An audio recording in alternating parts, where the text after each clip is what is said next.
Hello my dear students, so that is the first law of chemical combination. Synthetically prepared cupric carbonate. It's a long statement, but to understand we'll take this example.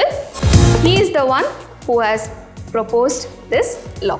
Okay, matter is made up of atoms and atoms are indivisible.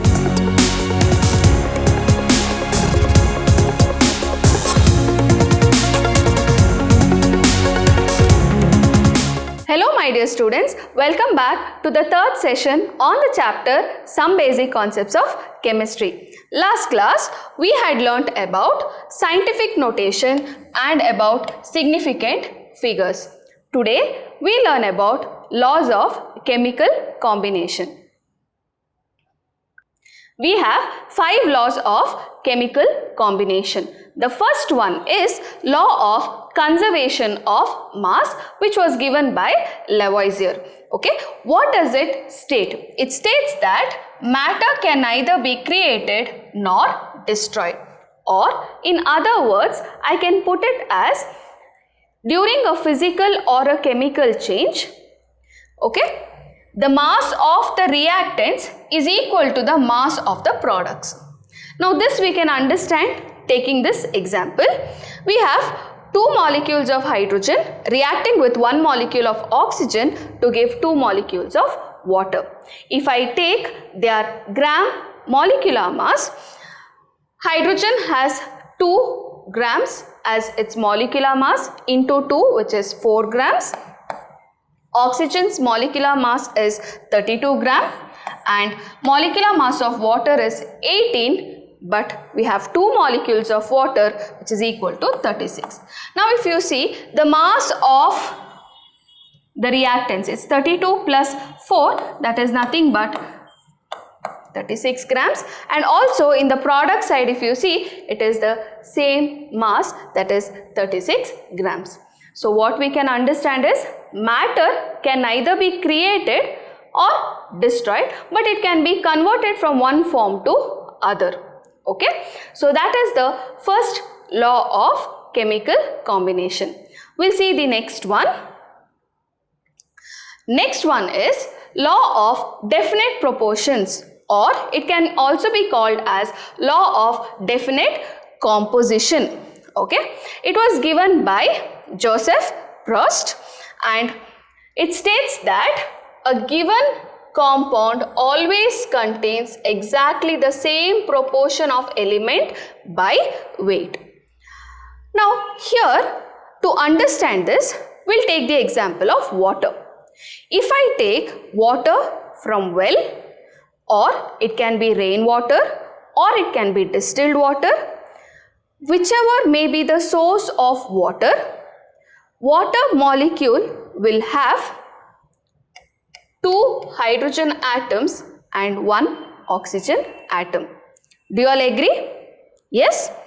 Similarly, what we can understand from this statement is the compound always contains exactly the same proportion of element. Here the proportion of the 2 elements is 2:1 in water. That is, you have 2 atoms of hydrogen and 1 atom of oxygen. Whichever may be the source of water, you will find 2 hydrogen atom associated with 1 oxygen atom to form a molecule of water.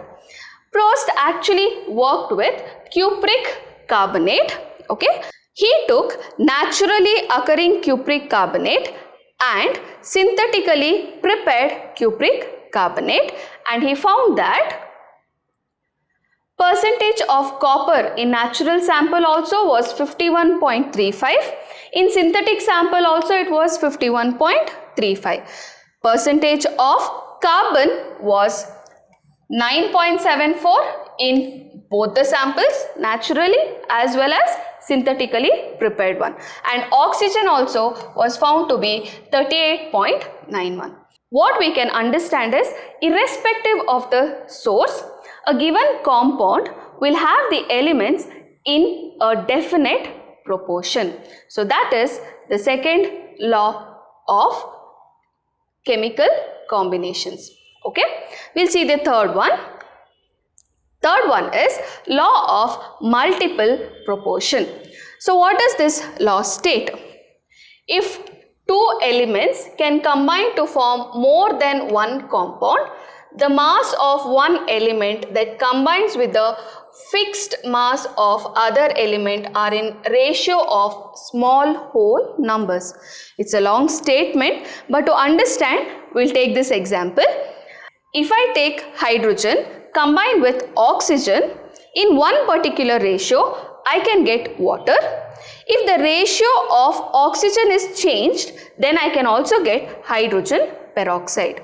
Okay, here we are going to keep mass of one element fixed. For example, here we have kept hydrogen, okay, fixed. In both these equations, you can see I have taken only 2 grams of hydrogen, okay, but then oxygen we have changed the ratio. Here we have taken only 16 grams of oxygen, whereas here we have taken 32 grams of oxygen.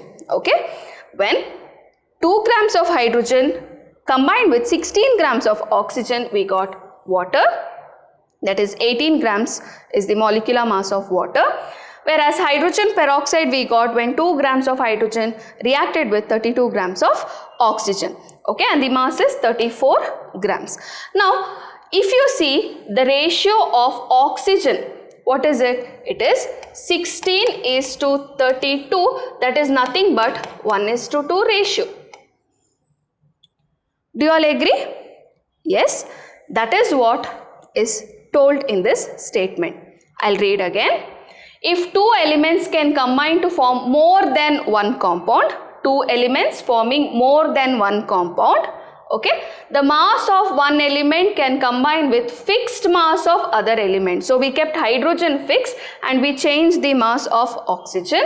Then they are in the ratio of simple whole numbers. So if you see the one which is combining, which is not kept fixed, if you take their ratio, they are in simple whole numbers. So I hope you have understood this law. Okay. Next we have Gay-Lussac's law of gaseous volume. Here we are considering gaseous reactions. Okay. So what does it actually state? When gases combine or produce in a chemical reaction, they do so in a simple ratio by volume, provided all gases are at same temperature and pressure. To understand this, again we will take an example. If I take one volume of hydrogen plus one more volume of hydrogen plus one volume of oxygen, or if I have to write in the form of reaction, it is hydrogen is reacting with oxygen to give water. Okay, I shall balance the equation, and all of this is in the gaseous form and water is in the vapor form. That's why I am writing it as G here. Okay. Now, when all of these gases are at same temperature and pressure, when 2 volumes of hydrogen is reacted with 1 volume of oxygen, we got 2 volumes of water vapor. So if you take the ratio of these volumes, what is the ratio? I have 2 volumes of hydrogen, 1 volume of oxygen and 2 volumes of water vapor. Aren't they in a simple ratio? Yes or no? So that is what Gay-Lussac is telling. If a gas is produced or it is combined in a chemical reaction, they do so in simple ratio by volume, provided that all the gases are at same temperature and pressure. So I hope you understood this particular law, and it is named after Gay-Lussac. He is the one who has proposed this law. Okay. The last one which we have is Avogadro's law. It was given by Avogadro. Okay. What does it state? Equal volume of gases at same temperature and pressure should contain equal number of molecules. That is, if we take equal volume of any gas, okay, for example, I have taken 22.4 liters of hydrogen gas, I have taken 22.4 liters of oxygen gas, also I have taken 22.4 liters of carbon dioxide gas. I have taken equal volume of different gases at same temperature and pressure. Pressure I shall consider it to be 1 atmosphere and temperature is 273 Kelvin. So here, if I take equal volume of any gas at same temperature and pressure, they should all contain equal number of molecules. That is, here this contains 6.022 into 10 to the power 23 molecules of hydrogen. Oxygen also will contain 6.022 into 10 to the power 23 molecules of oxygen. Carbon dioxide, that is 22.4 liters, will contain 6.022 into 10 to the power 23 carbon dioxide molecules. So, if we take equal volume of any gas at same temperature and pressure, they should contain equal number of molecules in them.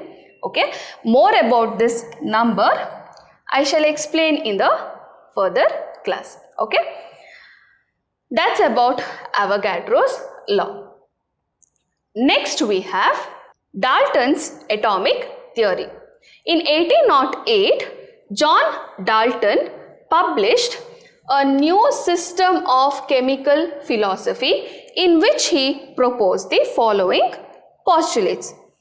Now, before John Dalton, Democritus was the one who suggested that matter is made up of atoms and these atoms are indestructible or indivisible. Okay, he was the first one to suggest about atoms. Further, John Dalton did some experiments and then he proposed this theory. What are the postulates?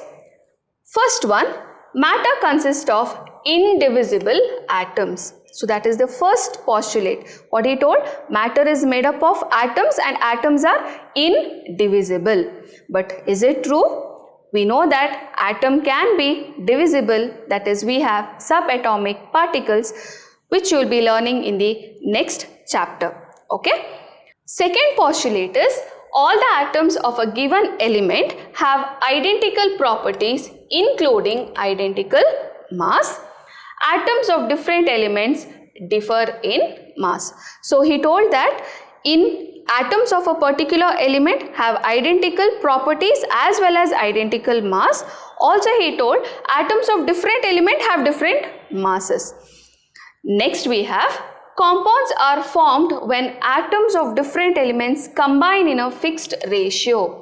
That is, if a compound has to be formed, then atom has to combine with one another in a fixed ratio. Only then we can get compounds. That was his third postulate. Fourth one is chemical reaction involve reorganization of atoms. What he told was during a chemical reaction there is just reorganization of atoms is happening so that a new compound is formed. Okay, that is the fourth postulate. Last one is atoms can not be created or destroyed in a chemical reaction. Okay, what is it? Atoms can neither be created nor it can be destroyed. So these are the postulates which was given by Dalton in his Dalton atomic theory. Of course, we know some of them are wrong, but those days this seemed to be right. But of course, in structure of atom we have learnt further after John Dalton there is so many theories which came forward which led into the discovery of other subatomic particles. Okay, so next one, don't you think atoms are too very small to be measured in terms of grams or kilograms? Yes, thus there was a standard measurement which was utilized to measure the mass of an atom. They used relative mass for the measurement. That is, they took some standards and relative to that we gave the atomic mass of the other elements. For example, earlier days you might have seen we used a balance to measure or weigh vegetables or fruits. We used to keep 1 kg of stone on one of the plates of the balance, and on the other end they will add any of the vegetable of your choice. Only when the two plates or they get balanced, then we tell it is 1 kg of the vegetable. So here we are using something like relative mass. You are relating the stone weight with the vegetable what you are adding on the other end. Correct? Similarly, here first they took standard as hydrogen and oxygen, but due to practical difficulties and as these were reactive as well, in 1961 carbon-12 isotope was taken as a standard for measuring the atomic mass. So we'll see the definition of atomic mass. Atomic mass is defined as the ratio of average mass of an atom of the element to 1/12 the mass of one atom of carbon-12 isotope. So we are taking the mass of an atom of an element is 1/12 the mass of one atom of carbon-12 isotope. So we took carbon-12 isotope 1/12 the mass of one atom of carbon-12 isotope as the standard here. Okay. So we'll see what is one atomic mass unit. It is defined as mass exactly equal to 1/12 the mass of carbon-12 isotope. So I'll explain with the calculation. See, mass of 6.022 in 10 power 23 atoms of carbon. So if I take these many, it's a huge number here. Okay, if we take this many atoms of carbon, it will weigh 12 grams. Okay, so if 6.022 into 10 power 23 atoms is weighing 12 grams, so one atom of carbon will weigh how much? It is just cross multiplication. So mass of one atom is 12 divided by 6.022 into 10 power 23. So this is the mass of one atom of carbon. But what is the standard? It is 1/12 the mass. So one atomic mass unit is 1/12 the mass of one atom of carbon. So we have to take this and into 1/12. What we have done here, we'll get atomic mass unit. So one atomic mass unit is equal to 1.661 into 10 to the power minus 24 grams. Okay. So this is atomic mass unit. Today AMU, atomic mass unit, has been replaced by U. Okay, we just write small letter U, which is also known as unified mass. Okay, now carbon-12 isotope was taken as standard, and we know one atomic mass unit is these many grams. Now we are measuring all the other elements in relation to this. For this, one more example I shall take and explain. Here you can see mass of an atom of hydrogen in terms of grams. If I have to tell, it is this, that is 1.6736 into 10 to the power minus 24. You can see it's a very small number in terms of grams. But if we convert it into AMU, that is atomic mass unit or unified mass, we will get it as 1.008 AMU. Okay, how is it? That is, you take the mass of hydrogen atom in grams divided by one atomic mass unit. What is one atomic mass unit in terms of gram? It is 1.66056 in 10 power minus 24 grams. So you will get it as 1 AMU. For our convenience, we are not taking all these numbers of the decimal point. We just tell it as 1 AMU. Similarly, if we are going to calculate the mass of oxygen, it will be 16. That is, to be very precise, it is 15.995 AMU, which can also be written as U now. Okay, that's about atomic mass. For our convenience, we have left out the numbers which is there after the decimal point. We are taking whole numbers just for our convenience. Okay, next we'll see about average atomic mass. Now, why do we need average atomic mass? We know that elements have isotopes, that is, they have same atomic number but different mass number. You can see carbon 12 isotope, carbon 13 isotope is there, carbon 14 isotope also is there. So the mass is changing here.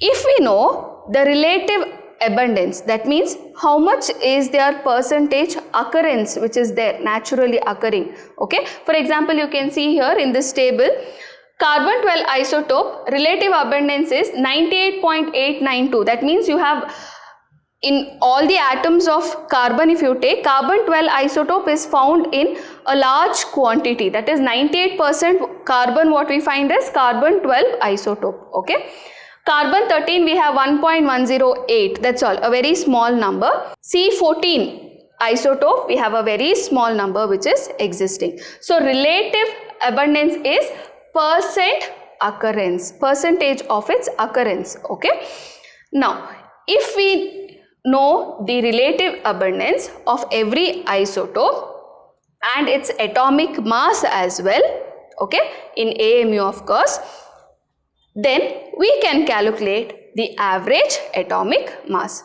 And we are using average atomic mass for calculation of molecular masses also. So how do we actually calculate the average atomic mass? There are two methods again. One method, it is shown here. See, you have what is atomic mass unit of carbon 12 isotope? It is 12. 12 into 0.98892. That is, it is divided by 100 because it is given in percent, it's divided by 100. Okay, so I'll get it as 0.98892 into what is the atomic mass unit?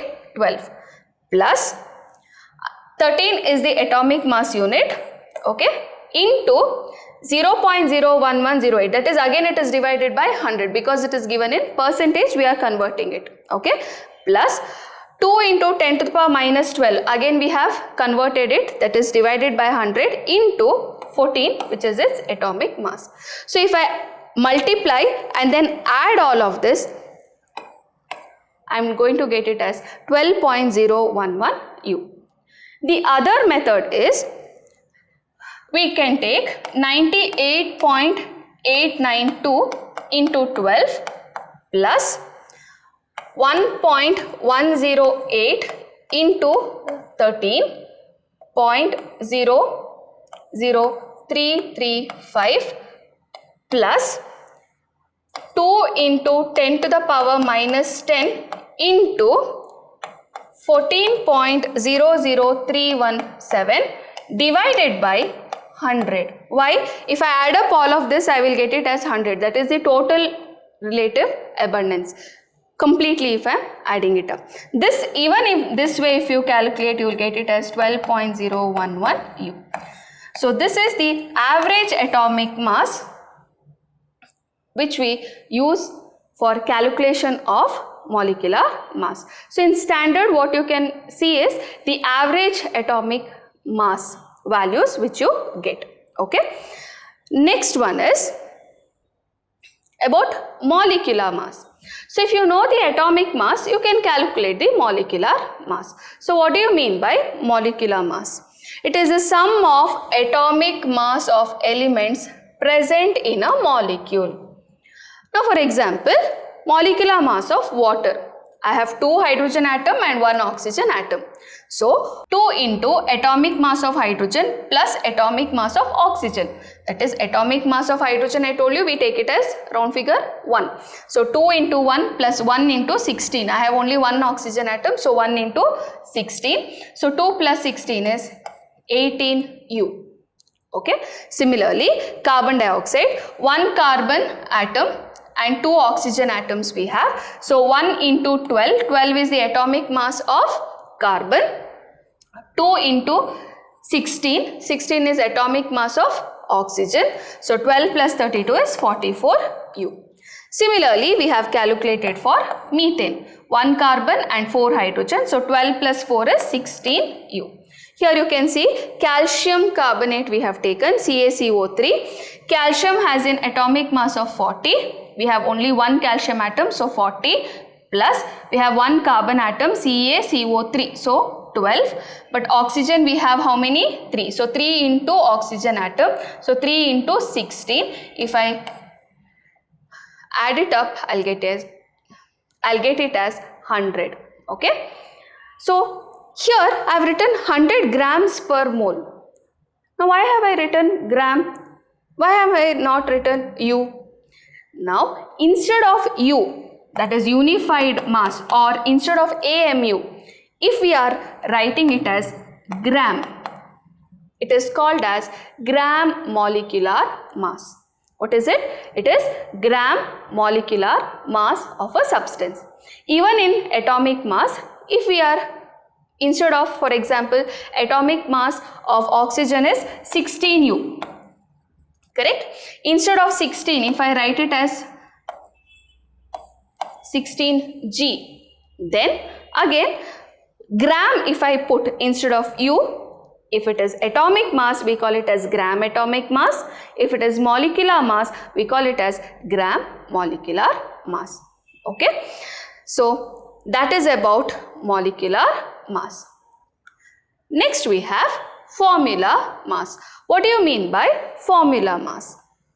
In ionic compounds, formula of the compound does not represent the molecule but only represents the ratio of different ion in the compound. Now for example, ionic compound NaCl, okay, the formula of table salt or salt is NaCl. That means it contains 1 sodium ion and 1 chloride ion. In 1:1 ratio it is present. Okay, that is the meaning of formula mass. It's only for ionic compounds. Okay, now in such cases we use formula mass instead of molecular mass. We use the word formula mass instead of molecular mass only for what? Ionic compounds. Formula mass of a substance is sum of the atomic masses of the atom in the formula mass unit. It is nothing but we are adding the atomic masses to get the formula mass. Only if it is an ionic compound, instead of using the word molecular mass, we will be using it as formula mass. Okay, so for example, formula mass of sodium chloride is atomic mass of sodium plus atomic mass of chlorine, that is 23U plus 35.5U, which is 58.5U. Instead of U, we can also write it as G, that is called as gram molecular mass. Okay, that is 58.5U.